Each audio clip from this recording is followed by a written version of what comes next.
pick the point. I'm going to do user define. Let's say user define. And I probably should make sure that was at angle 45. 6 inches. Let's do 130. We'll do like. You'll notice how that point may or may not be in the corner.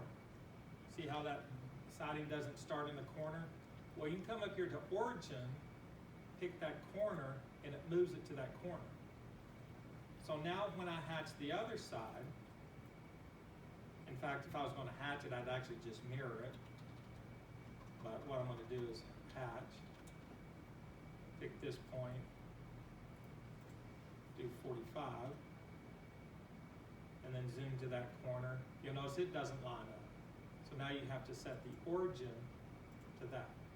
So to help you get your patterns lined up on your drawing like you want to, you may need to reset that origin. Now you can get tens of thousands of hatch patterns off of Google. Okay.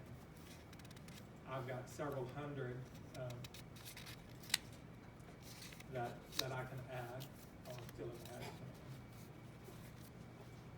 So you'll notice up here I've got one called Wood 2. These are some that I added in my last class. You guys don't have these, but you can find all types of patterns. I may even have one called Asteroids. Yep, there it is.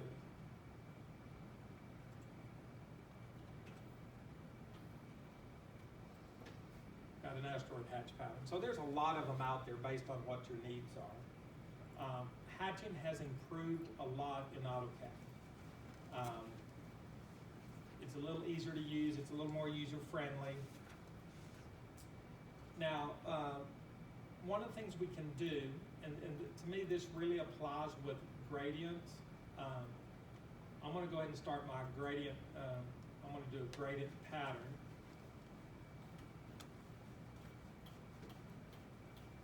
There we go. And I'm going to just do the one with the circle.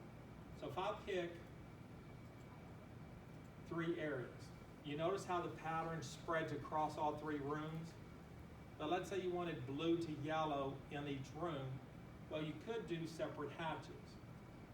But one of the options we have up here is under options, create separate hatches. So if you create separate hatches when you start, now when I hit enter, there'll be 3 individual patterns. It's not one. So there may be times where you want to do that. Or you may just have a reason, I want to pick multiple areas, but I want them to be separate patterns. You can do that as well. I'm going to undo this.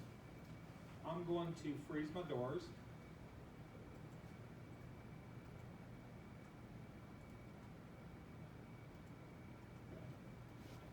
I'm assuming that door is 3 feet, but I'm going to use my distance command to verify. It is. Let's say you wanted to hatch just this room without the door. Most likely when you try to hatch, it's going to go through the door, through the hall, and kind of go through all the rooms. Well, you can set up a gap. You can set a gap and have AutoCAD ignore those openings. So if I go to hatching, over here under options, tolerance gap. I'm just going to type in 37 and see what kind of damage I can do. If I click on that space, it says hatch boundaries not close. What do you want to do? Continue. And it will actually hatch that. So that way you don't have a gap in there. Now, what does it do to the hallway? That's going to be interesting.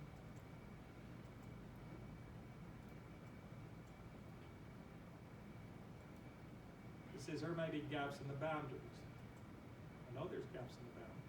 And every now and then it freaks out. It says that there's a gap up here in this corner. I know there's no gap up there. And sometimes it just does not work like you think it is. I try not to use gaps. I tell my students, if you come up with a gap, an error message about a gap, fix it. I try to hatch this area,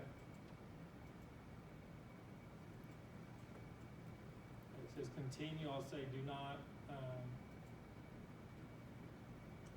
but I'm going to turn off my gap. I don't want a gap tolerance.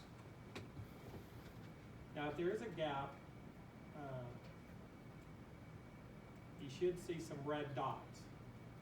Now these are just graphical dots that is not part of the drawing. So it kind of shows you the open geometry. So if you see that, stop what you're doing, fix it. Now to get rid of the red dots, just type in regen, R-E-G-E-N, and then that will refresh your screen. Now they are going to get into an exercise where you're going to use tool palettes. So under View, you'll find your tool palette, and there is a palette for hatching. I'm going to right-click on it, and Hatches and Fills. So here, you're just going to basically drag and drop a pattern into this. Does anyone do a lot of hatching? I mean, I created a tool palettes for some projects. You know, have you ever noticed on a handicap parking spot